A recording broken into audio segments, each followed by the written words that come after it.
मन बहुत चंचल होता है, इसलिए वह अशांत रहता है, और मन में जब तक अशांति रहेगी व्यक्ति हजारों सवालों से घिरा रहेगा। व्यक्ति को जब तक मन में चल रही सवालों के जवाब नहीं मिलेंगे उसका मन अशांत ही रहेगा। लेकिन मुख्य प्रश्न यह है कि मन को नियंत्रित कैसे किया जाए और मन को कैसे समझा जाए। हमारा दिमाग हमेशा कुछ ना कुछ सोचता ही रहता है, कभी पॉजिटिव तो कभी नेगेटिव। इसी बारे में सोचकर हमारा मन और विचलित हो जाता है और हम अपने जरूरी काम से अपना फोकस हटा लेते हैं, जिससे हमारा काफी नुकसान होता है। गौतम बुद्ध की इस कहानी से जानिए मन को शांत करने और जानने का तरीका। प्रचलित प्रसंग के अनुसार गौतम बुद्ध रोज अपने शिष्यों को उपदेश देते थे। बुद्ध के प्रवचन सुनने शिष्यों के साथ ही अन्य लोग भी पहुंचते थे। एक दिन जब बुद्ध प्रवचन दे रहे थे तभी एक व्यक्ति पहुंचा और वह बोला कि तथागत, मैं आपसे बहुत सारे प्रश्न पूछना चाहता हूं। मेरा मन बहुत अशांत है, कृपया मेरे प्रश्नों के उत्तर दें ताकि मेरा मन शांत हो सके। बुद्ध ने उससे कहा कि मैं तुम्हारे प्रश्नों के उत्तर जरूर दूंगा, लेकिन तुम्हें 1 साल तक मौन धारण करना होगा। 1 साल के बाद तुम जो भी पूछोगे तुम्हें उसका उत्तर जरूर मिल जाएगा। उस व्यक्ति ने कहा कि 1 साल बाद आप मेरे प्रश्नों के उत्तर अवश्य देंगे ना?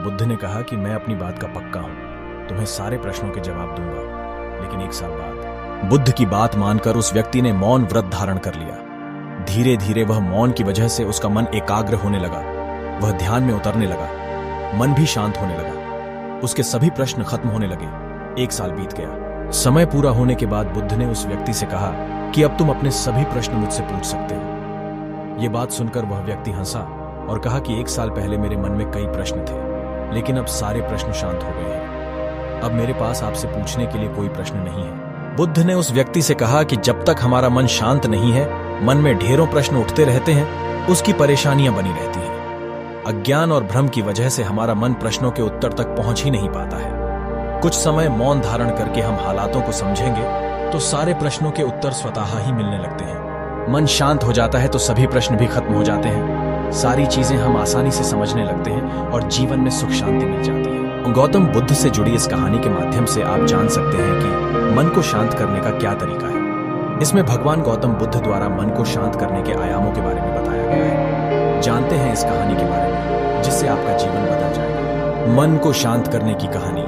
एक बार एक लड़का गौतम बुद्ध के पास जाकर कहता है, मेरे जीवन में बहुत अशांति है, कृपा करके आप मेरा मार्गदर्शन कीजिए जिससे कि मैं इस अशांति से छुटकारा पा सकूं। गौतम बुद्ध लड़के से जीवन की अशांति का कारण पूछते हैं। लड़का उत्तर देता है, अत्यधिक विचारों के कारण मेरे भीतर बहुत सारे विचार आते हैं जिससे मेरा मन अशांत रहता है। बुद्ध मुस्कुराते हुए कहते हैं, ऊपर आकाश की ओर देखो और बताओ कि तुम्हें सूर्य दिख रहा है। लड़का ऊपर देखता है और कहता है, धूप दिख रहा है। बुद्ध उससे पूछते हैं कि अगर तुम लगातार धूप में खड़े रहोगे तब क्या होगा? वह कहता है, मुझे अत्यधिक गर्मी लगेगी और शरीर में बेचैनी होगी। बुद्ध लड़के से कहते हैं कि अगर धूप में खड़े रहने से तुम्हें गर्मी लगती है तो इसमें दोष किसका है, सूर्य के ताप का या तुम्हारा? लड़का कुछ सोचने के बाद कहता है, इसका जवाब आप भी बताइए।